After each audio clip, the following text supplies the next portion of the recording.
And I am delighted to be here. And I'm here in part because we've been invited, John and I have been invited in to walk with you as you imagine the future. And that's an exciting role to play. Partly because I love connecting and seeing the energy and the possibilities and the future that's already emerging in your midst. Partly because I learn so much every time I engage with a community like yours. And that was certainly true yesterday as we gathered, about 42, 43 of us gathered for about 4 hours yesterday. And to explore not only where are we going in the future, what's emerging for us, how God will use us, but also in the process, who are we right now? And that was a really important exercise where we started to articulate what are the core values, what are the qualities and characteristics of this community that are most important at this time in history. There are many ways to describe this congregation, clearly. We had a long list yesterday when we started. There are lots of ways to describe, but what are the essential elements of who you are, your personality, your gift in the world, that the world needs right now? And that's what we are in the process of discerning. So you've just been given a handout which describes 13 possible but what are the essential elements of who you are, your personality, your gift in the world, that the world needs right now? And that's what we are in the process of discerning. So you've just been given a handout which describes 13 possible characteristics or core values, if you will, qualities of this community. And what we're trying to do is discern and get these down to maybe 3 or 4 core values that you can start to shape the future around. So we just want to do a little exercise here. If you've got a pen or a pencil, just take a moment to reflect on those. Even if you were here yesterday, you can do this exercise again. If you're brand new to the congregation, do it from the perspective of, wow, so far I've experienced these things that seem really important to me. I'm hearing these things, I'm experiencing these things, and who I bump into. So from whatever your perspective, circle up to 5 core values or qualities that you think are most essential, not just that describe the congregation, but most essential for who we might be, how we might show up in the world, what we want people to experience when they come to connect with us or when they meet us in the world. I'll give you about 2 minutes to do that. So what I'd like to invite you to do is make sure you leave that behind. Either you can leave it on your pews and we'll collect it, or pass it to somebody at the back on your way out. We're going to pull all these together, and this will be part of our discernment process as we define and develop and create not only who we want to be in the world, but how we're going to live that out, which is part of this process. So thank you for doing that. Normally, at this moment, get you to talk to one another, but because our worship service is so full, I don't want to take any more time, and I really want to get my hour-and-a-half sermon in. Hope that's okay. That's the tradition in Canada anyway. People don't want to go out, it's so cold outside, so we just stay in, we just keep preaching. I'm just kidding. So, there's so much that I want to reflect on based on my experience here yesterday and even this morning as I'm listening to who you are as emerging in your worship. But what I really want to speak to is this confusion, the turmoil, even the anxiety that's in the contemporary church right now, at least in the Western world. All of us are feeling it. So the United Methodist Church is going through a challenging time right now, and Jane has spoken to that. We're all going through it. And we've been going through it for quite a while, actually. So what this vote represents in February is just one of thousands of examples of a deep transition that we are in the life of the church, in the life of organizations everywhere, in the life of our culture and our society. So I think I just want to set a bit of context for what we're experiencing and why. You might have heard of Phyllis Tickle, who's a marvelous church historian. And she identified several years ago in a book she wrote called The Great Emergence, what this phenomenon really is about. She's identified a pattern which demonstrates that about every 500 years or so, humanity goes through a significant, all-encompassing shift.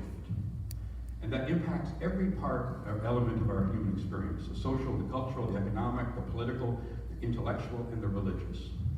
This great emergence is given birth and evolves over a long period maybe up to 100 years, even longer. Think about the story we heard a little bit about today, Moses and the people of Israel, and the Exodus. So the change that took place happened relatively quickly. God got Moses' attention. They figured out a plan, and with a bit of divine intervention, they got out of slavery and into the wilderness. That was the change part. But the transition took 40 years. Right? We can do change. We can make all kinds of things happen differently. It's not the change that's a challenge to us. It's the transition. Transition is the psychological and spiritual process we must go through to come to terms with the new reality, with the change. We're going through that transition now. And as Phyllis Tickle and many others have said, this is a huge and significant transition.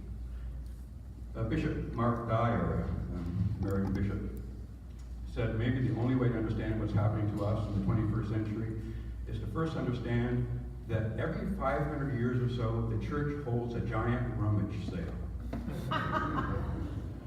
He suggests we're living in the midst of one of those rummage sales now. We're going through the garage, the basement. Well, you don't have basements here, right? But wherever you store all your stuff, all your junk, we're going through that now and saying, okay, what's valuable? What do we got to hold on to? And the rest is going out to the driveway. We're going through one of those transitions right now. It's a huge and big shift. And the emergence in its transition impacts us on many levels. But there's two things fundamental. Every time we can go back and look at 500-year periods, all the way since the beginning of the church, we can see how this shift happens. Two things happen in every time we make this shift and undergo this transition. One is we change the way we understand and tell our collective story.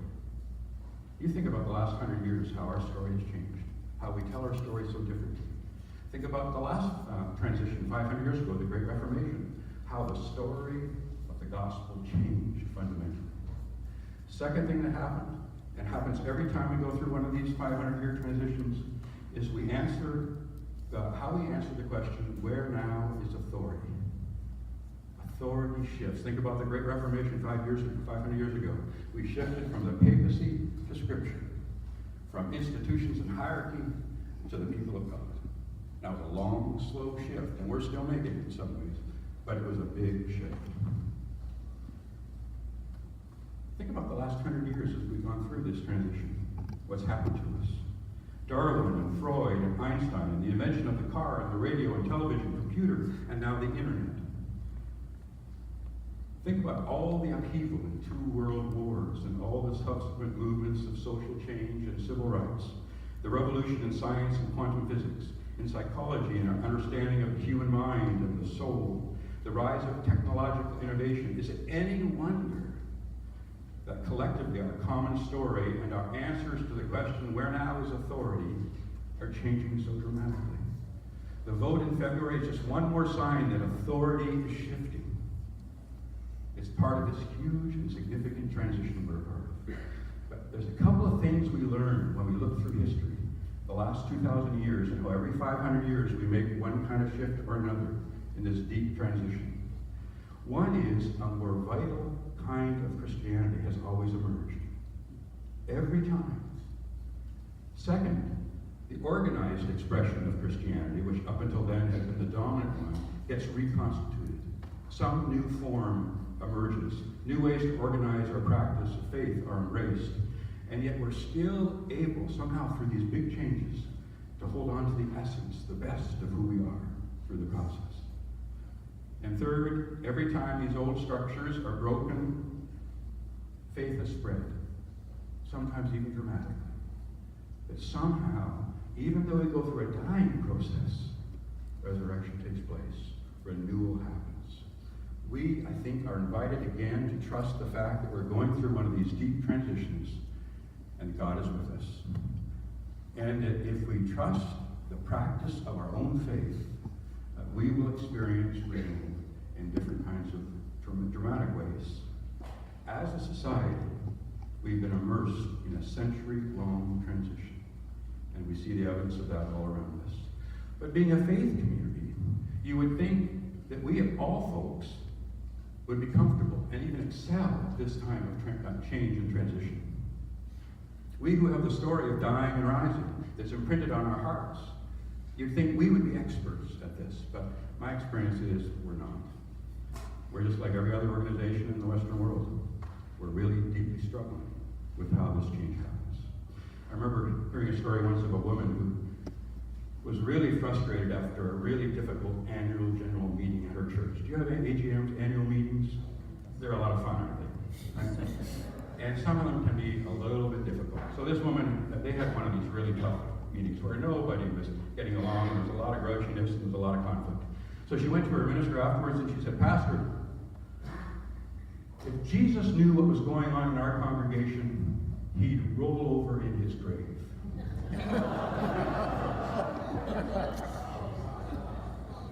You have to think about that one. Right? And you can understand her sentiment, right? You can understand how she's feeling, but her theology is a little off. Right? And that's what happens to us in these times of transition. We forget who we are. We forget that we're part of the people and the story of dying and rising. We lose connection to that and we stop trusting it.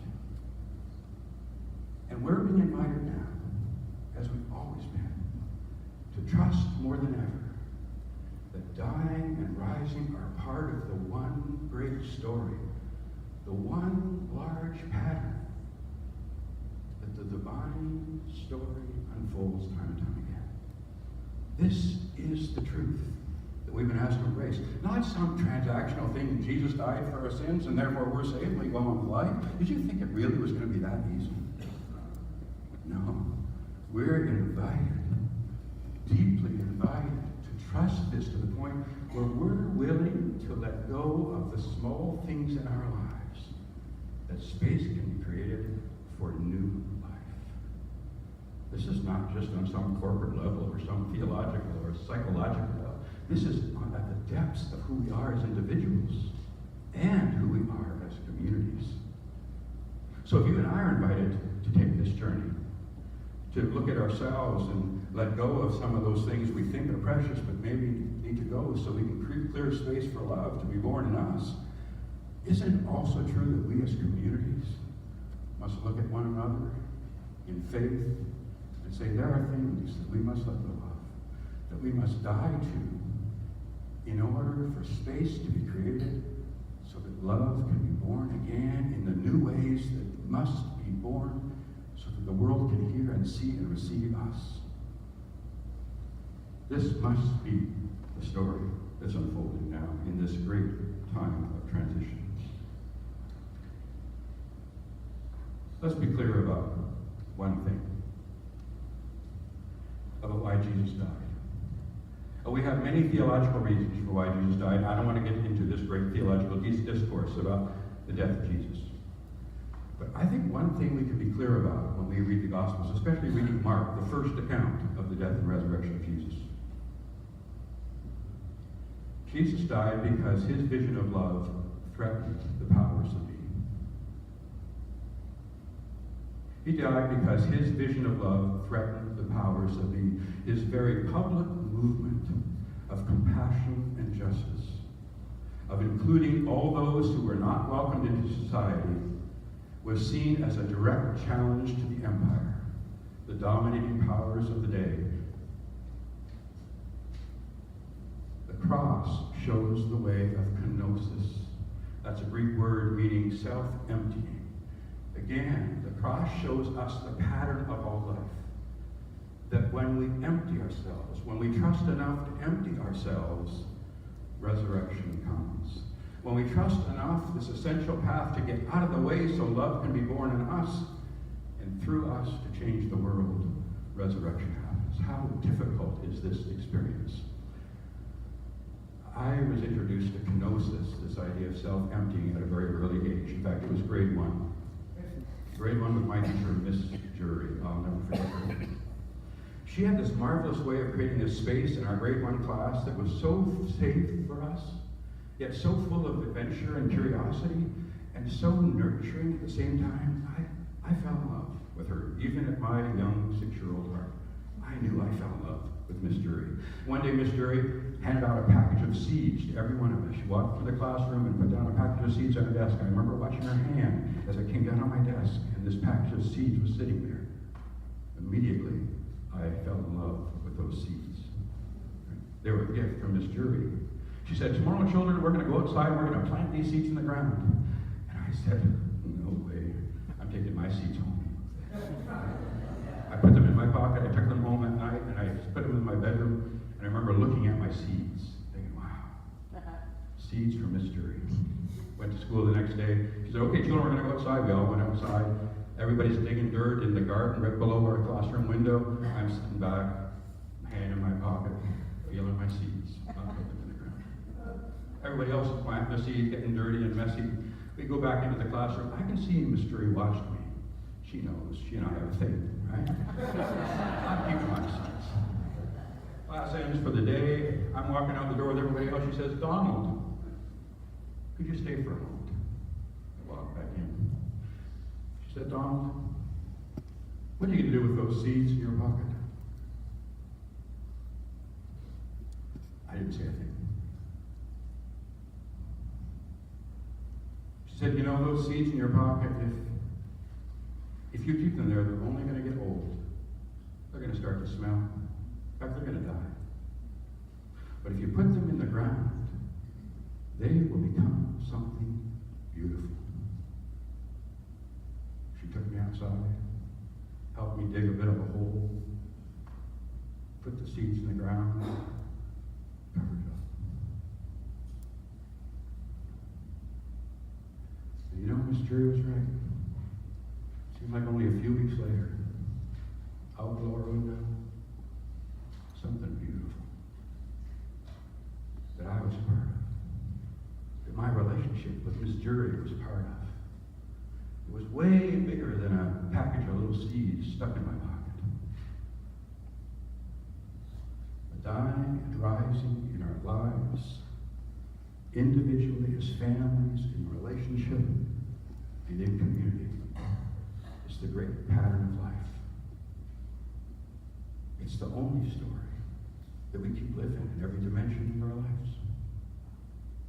The question for us is always the same. Do we trust this story? Do we trust this great pattern? And if we do, are we willing to live it in the world? Hey, I saw all kinds of signs of people trusting the story of dying and rising yesterday. I see it in your worship. I see it in the things you say about who you are.